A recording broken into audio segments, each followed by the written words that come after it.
ہمارا ایمان ہے کہ جو اللہ کے پیغمبر کے اہل بیت کی عزت کرتا ہے اللہ اس کی عزت کرتا ہے۔ ہمارا ایمان ہے جو کملی والے کے اہل بیت کی قدر کرتا ہے اللہ اس کی قدر کرتا ہے۔ جو میرے محبوب کے اہل بیت کا احترام کرتا ہے اللہ اس کا احترام کرتا ہے۔ میں آپ کو ایک مثال دیتا ہوں، ابو سفیان کے بارے میں کون نہیں جانتا؟ ساری دنیا جانتی ہے، سارا زمانہ جانتا ہے وہ میرے محبوب کا کتنا بڑا دشمن تھا۔ ہر جنگ میں اللہ کے نبی کی مخالفت کی، ہر جگہ پہ، ہر چپے پہ، ہر چوراہے پر، ہر بازار میں، ہر موڑ پہ اللہ کے نبی کی مخالفت کیا کرتا تھا ابو سفیان رضی اللہ تعالیٰ عنہ۔ وہ بعد میں کلمہ پڑھ کے مسلمان ہو گئے تھے، لیکن کتنے بڑے نبی کے دشمن تھے۔ جو نبی کا دشمن ہوتا ہے وہ خدا کا دشمن ہوتا ہے۔ لیکن وجہ کیا بنی؟ وجہ کیا بنی؟ بہت سے لوگ تھے وہ دشمنی میں ابو سفیان سے کم تھے، لیکن کلمہ نصیب نہ ہوا، کفر کی ہاتھ میں مر گئے، وہ جہنم میں چلے گئے۔ لیکن سب سے بڑا دشمن رسول ابو سفیان تھا۔ وجہ کیا بنی؟ کہ اللہ تعالیٰ نے ان کو کلمہ نصیب فرما دیا۔ واقعہ کچھ اس طرح ہے کہ اللہ کے حبیب کی بیٹی مبارکہ فاطمہ الزہرا رضی اللہ تعالیٰ عنہ، یہ وہ بیٹی ہیں جن کے بارے میں اللہ کے حبیب نے فرمایا فاطمہ میرے جگر کا ٹکڑا ہے۔ فاطمہ رضی اللہ تعالیٰ عنہ وہ بیٹی ہیں جن کے بارے میں اللہ کے حبیب کا فرمان مبارک ہے، فرمایا فاطمہ یہ جنتی عورتوں کی سردار ہے۔ یہ اللہ کے حبیب کی بیٹی مبارکہ فاطمہ الزہرا رضی اللہ تعالیٰ عنہ ابھی چھوٹی تھی، بچپنا تھا، اپنے گھر سے باہر نکلی تھوڑی دیر کے لیے، جیسے بچوں کی عادت ہوتی ہے اپنے گھر سے باہر نکلتے ہیں، تھوڑی دیر گھوم پھر کے پھر واپس آ جاتے ہیں۔ جب اللہ کے حبیب کی بیٹی مبارکہ فاطمہ الزہرا اپنے گھر سے باہر نکلی، آگے ابو جہل بدبخت مل گیا۔ ابو جہل نے فاطمہ الزہرا رضی اللہ تعالیٰ عنہ کے چہرے پہ زوردار تھپڑ مارا اور وہ روتی ہوئی اپنے گھر میں آ گئی۔ آ کر ابو جہل کو عرض کیا یا رسول اللہ ابا جان مجھے ابو جہل نے تھپڑ مارا ہے، اور وہ روتی ہوئی گھر آئی۔ یہ اس وقت کی بات ہے جب میرے کملی والے طائف سے واپس آئے تھے، ابھی وہ بھی پریشانی تھی، وہ صدمہ تھا، وہ دکھ تھا، وہ تکلیفیں تھی۔ اللہ کے حبیب بڑے پریشان تھے، اور جب وہ گھر آئے تو یہ واقعہ پیش آ گیا۔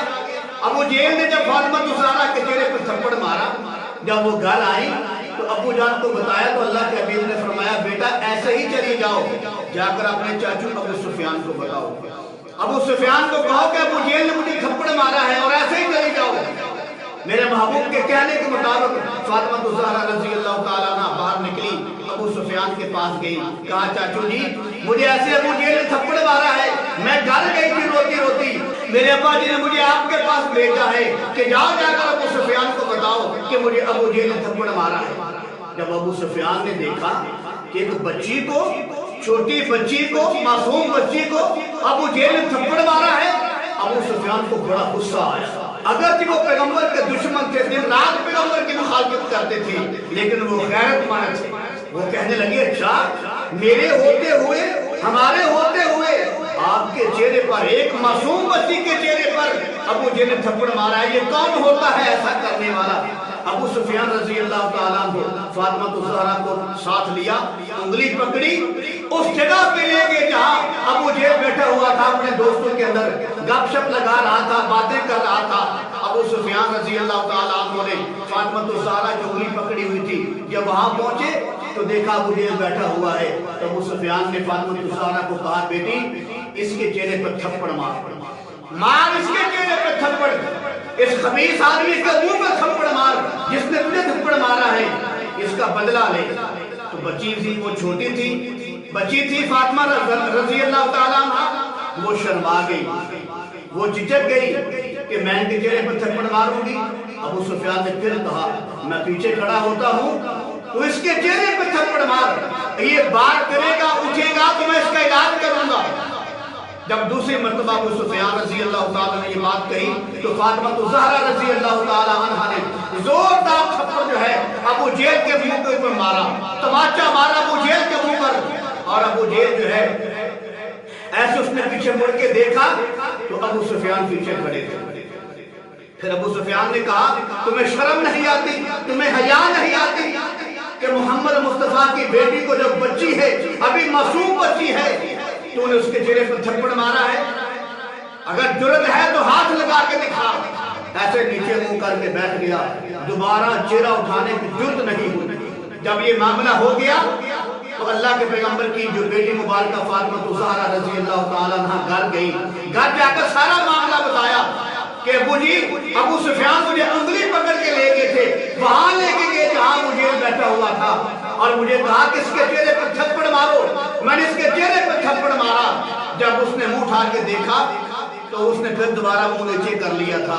تو ایسے ابو سفیان چاچو جنہوں نے بدلہ لے کر دیا ہے۔ جب یہ معاملہ اللہ کے پیغمبر نے سنا تو میں قربان جاؤں کملی والے کے الفاظ پر اور ابو سفیان کی قسمت پر بھی۔ میرے محبوب نے پھر دعا کی، یا اللہ ابو سفیان نے میری اہل بیت کی عزت کی ہے، میری اہل بیت کی قدر کی ہے، میری بیٹی کا جو ہے احترام کیا ہے، یا اللہ ابو سفیان کی اس نیکی کو نہ بھولنا۔ میرے محبوب نے فرمایا، یا اللہ ابو سفیان کی اس نیکی کو نہ بھولنا۔ شاید ابو سفیان کی اس نیکی کی برکت کی وجہ سے اور اہل بیت کی عزت، اہل بیت کا احترام، اہل بیت کی قدر کرنے کی وجہ سے، فاطمہ زہرا رضی اللہ تعالیٰ عنہا کی عزت کرنے کی وجہ سے تو اللہ تعالیٰ نے ابو سفیان کو کلمہ نصیب فرما دیا تھا، ان کو نبی کا غلام بنا دیا تھا، صحابی بنا دیا تھا، ان کو رضی اللہ تعالیٰ عنہ کا لقب دے دیا تھا۔ اسی وجہ سے انہوں نے کملی والے کے اہل بیت کا احترام کیا۔ تو معلوم ہوا جو اہل بیت کی عزت کرتا ہے اللہ اس کی عزت کرتا ہے، جو اہل بیت کا احترام کرتا ہے اللہ اس کا احترام کرتا ہے، جو اہل بیت کی قدر کرتا ہے اللہ اس کی قدر کرتا ہے، جو اہل بیت کی شرم و حیا کرتا ہے اللہ اس کو کلمہ نصیب فرما دیتا ہے۔ تو ابو سفیان نے میرے نبی کے اہل بیت کا احترام کیا، اللہ نے اتنا ابو سفیان کا احترام کیا کہ ان کو کلمے کی توفیق عطا فرما دی، میرے محمد کا غلام بنا دیا اور ابو سفیان کو رضی اللہ تعالیٰ عنہ بنا دیا۔